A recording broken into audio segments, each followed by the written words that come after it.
to the comics family. Come and join us as we take a look at the keys of the week for Wednesday, the 22nd of November. 22nd of November. Not long till Christmas. No, only a month to go. Oh, we need to do some shopping. We need to put the good tree up this weekend as well. Yeah. Anyway. Yes. Let's get back to the subject at hand and not Christmas. And why not grab yourself a coffee and join us and dive into this week's key issues. So, first up, coming to us from DC, we have Batman Off-World #1. A young Batman faces an alien threat for the first time in his superhero career. Now, I suppose that he hasn't had any kind of alien or other than Superman.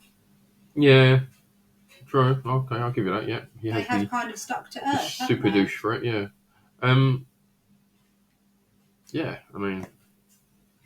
This doesn't appeal to me. If you're a Batman fan... If you're a Batman fan, then definitely. There's enough of you out there that are going to like this. Yeah. I don't like that cover. But there is a Scotty Young cover for this. And it is his first DC cover. Not that you're excited for it at all. Yeah, I don't even care that it's Batman. I just want it because it's Scotty Young. Yes. Because it's his first DC, I think it'll be a great investment book. Yeah, probably. So I might get 6 of them. Depends how much they cost. I'm surprised they haven't put that on here, unless it's further down. Yes, true. I may have spoiled it for you. Yeah, we'll have to have a look and see if it comes up. If not, we might just have to look for a copy of, have a look at a picture, because I haven't seen it. Yeah, but sticking with DC, we have Justice League versus Godzilla versus Kong #2. Why is it so And as ridiculous as that sounds, that's not a bad cover. No, that is quite cool with your Justice League. Then your Kong and your Godzilla, But yeah, it's not a bad cover. I quite like that as a cover. Obviously, this is just out there for you MonsterVerse lovers. Just don't get the concept of the book. It's just people that love Kong and Godzilla. And then they might like Justice League. It's like, oh, we'll just throw them all in the mix. It's just crossovers. Where can we make money? Let's just take generic monsters from the past and make them fight Superman and stuff. Okay. You know? It's just, yeah. To be fair, Superman looks really angry. Well, he probably stepped in some Godzilla poop. Yeah. That would not be pleasant. But they haven't even given us a synopsis. They haven't given us any key facts. Why is it there? You need to tell us, key collectors. Yes. Why have you put this book up? Yes. Anyway, sticking with DC, next up we have Superman #8. This is the conclusion of the Chained conflict. Have you been reading Superman? Why? And #8 is a really random number to finish on. I'm like 5, 10. I don't know, because you get a lot, 8 is a random number. Depends how good the writer is to keep going. Yeah. So, again, if it's something that you've been reading, if it's something that you're into your Superman, then it might be worth it. I don't quite get why this would be a key, because it's just the end of a storyline. No, I don't get that either. But, it's a Superman book, so people think, it's Superman. Maybe they were just looking to fill up the list a bit. Although, did you see that guy that came in on Wednesday? Or Saturday? One that was trying to sell what he thought was the first appearance of the first Superman book, and Jamie was just like, no, it's not. It didn't have the front and back cover. It was the pages were too white, and the book was the wrong size. Yeah. So he had a Superman book that he didn't know what it was. Comic book shop and tries to con the owner. It's like I don't know if he was trying to con him or just genuinely didn't know what he had. He's like, I've got this book, I don't know what it is. Apparently someone said to him, you've got a real gem there. Whoever that person is, there's a Specsavers on every high street. You may need to book an appointment. Because that was not a Superman. I didn't even think Superman was in that book, so fuck knows what he thought he was. Anyway, moving on. We have Titans Beast World Evolution #1. Again, this is from DC. And it's a reprinted Beast Boy origin stories from Teen Titans #5, Tales of the New Teen Titans #3, and Action Comics 1051. Fuck me, that's a lot of books he's appearing in. Yeah. A lot of origin stories, all chucked into one. It's obviously some kind of... It's just they're finally bringing his origin story together in... Yeah. Yeah. The missing link revealed. kind of get why that might be a key. You know, you finally get a comprehensive origin story for somebody. I wouldn't go out of my way to buy it.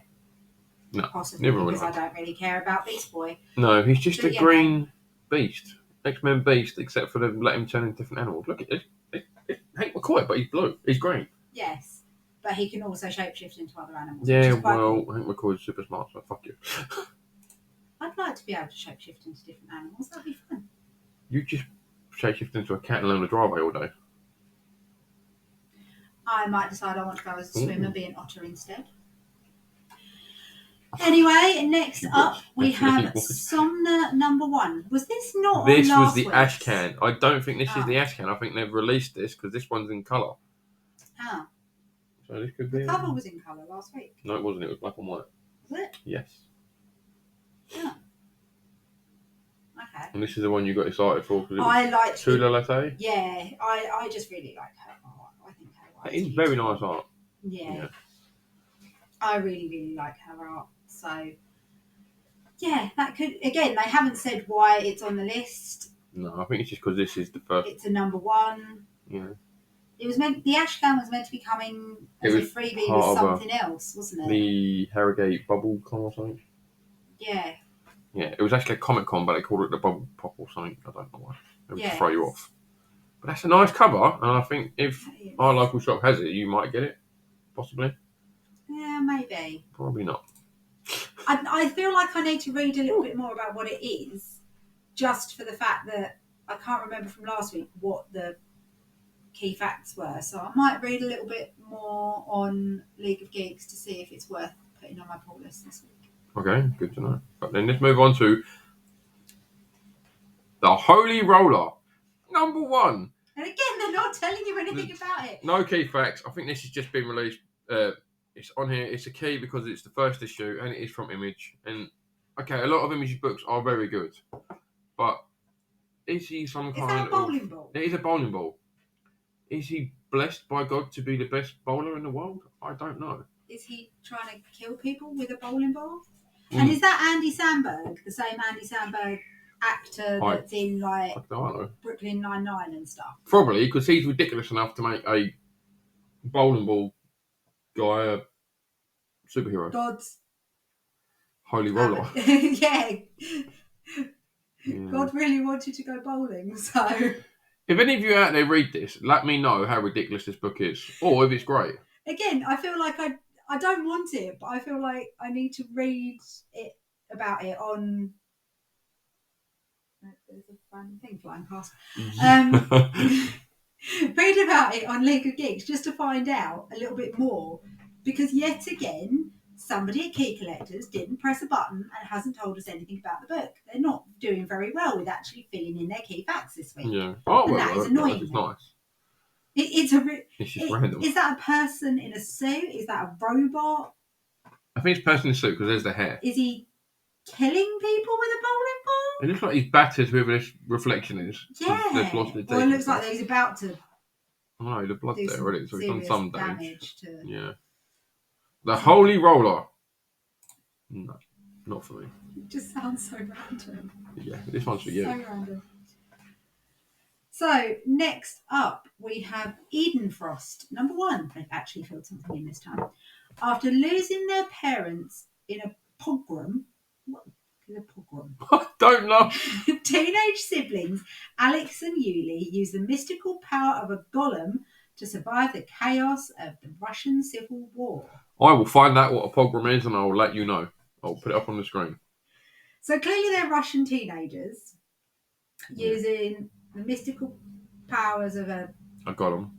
That just, I'm going to look up what a pogrom is.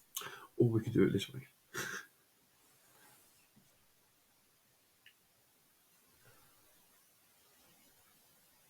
Oh, it's a violent riot incited with the aim of massacring or expelling an ethnic or religious group. And there we go. The term entered the English language from Russian to describe the 19th and 20th century attacks on Jews in the Russian Empire. There you go. Maybe the teenagers are Russian Jews. Possibly. But there we go. Every day's a school day. I've learned something new. I now know what a pogrom is. It sounds like a lot nicer way of saying that it's a violent riot. A pogrom sounds quite cute. Oh, here comes a pogrom. And I've been stabbed in the face. It's not cute. Anyway, moving on. And this is coming at you from Marvel. This is Carnage #1. It's the premiere issue of a new series said to lay the groundwork for the next Venom epic. I like that cover. I like that cover. That's really nice artwork. Carnage, the symbiote, trying to get back to Cletus. And I'm like, oh, I want to collect this one, but I shouldn't. I like the art of that. That is nice. I don't want it, but I want it.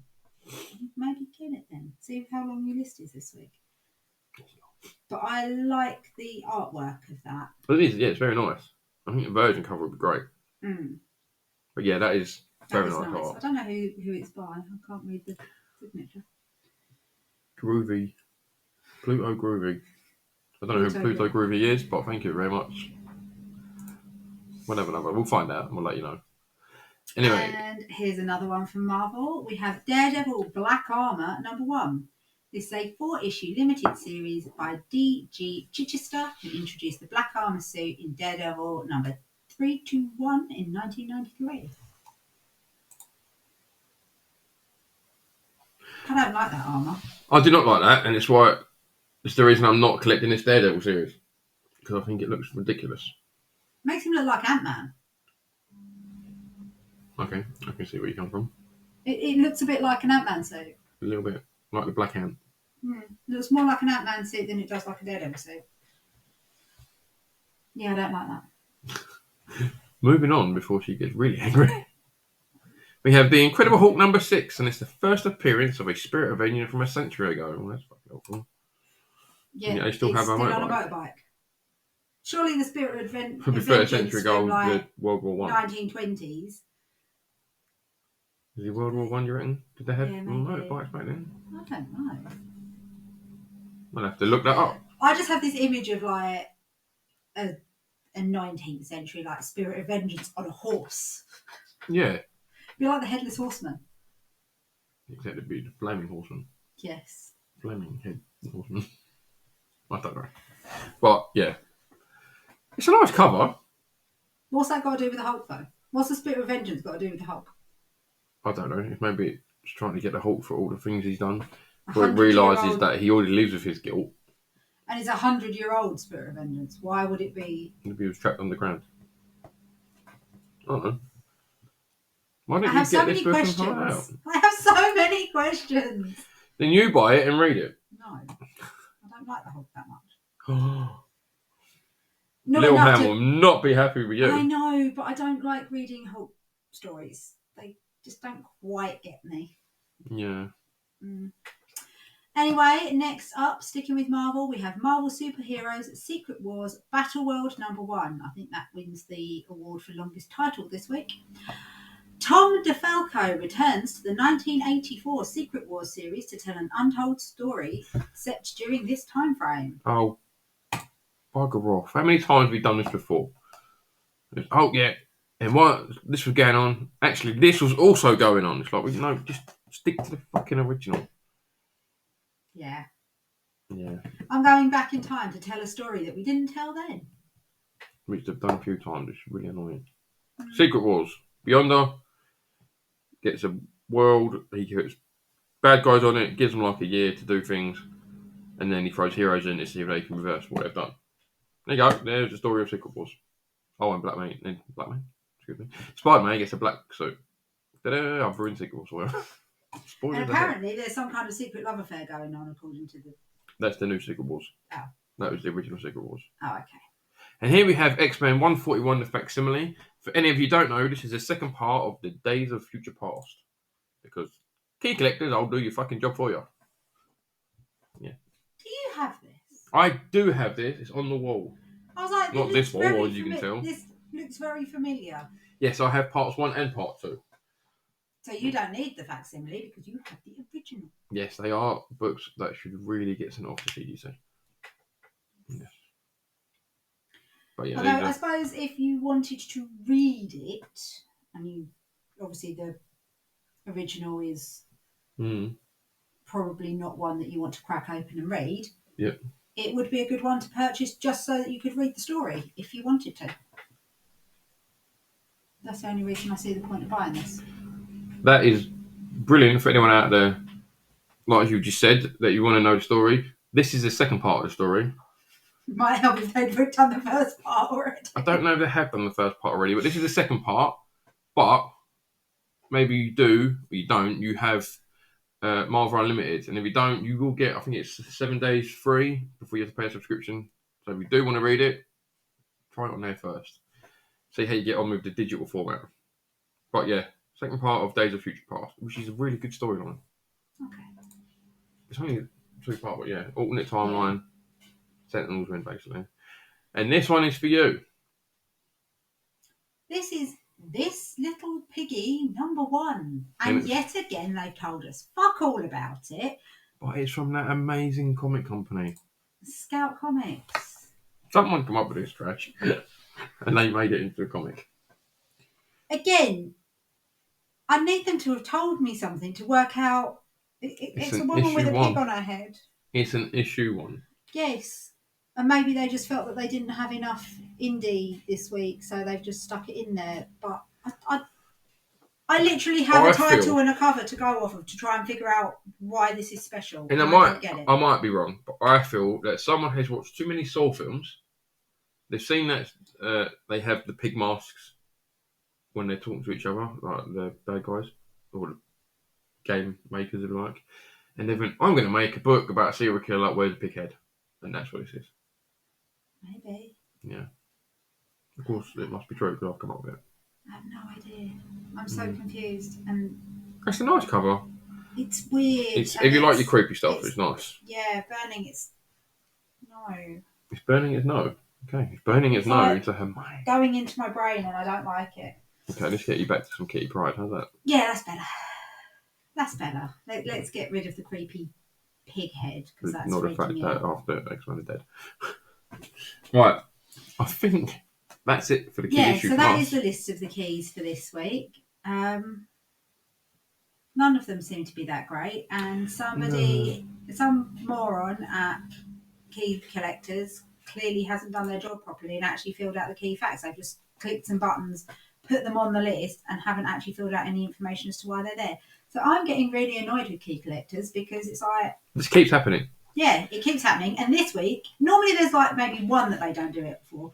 This is like 5 this week. I'm like, why? Granted, what's happened? I don't think this is the final list, but this is the keys. So to me, this is the list. What they'll do next is add the non-keys to the key list, and they might put a little bit of description there. But if you do want to know more about these books, then head over to League of Geeks, and they might give you a bit more there. Yeah. But yeah, for Key Collectors, put this book up and say it's #1. It's a key because it's #1. That's it. That's the key facts. That's the only thing I get in. But why would I want to go out and get a book just because it's #1? Give me a little bit of... Give me a reason why this one... Yeah, because not every #1 turns out to be a key. Yeah. Some #1s turn out to just be trash. And no one buys it and no one cares. So what's special about these ones? Nothing. Anyway, that is it from us for the keys of the week. Anything to add? Except for your hatred of this little piggy. I'm just really disappointed in the quality of information being provided by Key Collectors this week. Maybe there's something happened in their office. Maybe something's gone horribly wrong. But they have clearly not been doing their job properly this week. Yeah, it's a big thumbs down from us for this week for Key Collectors. You suck. This week, you have not done your job. So, our little rant is over. Thank you for joining us. I hope you enjoyed that. And we will see you next week. And don't forget to like and subscribe.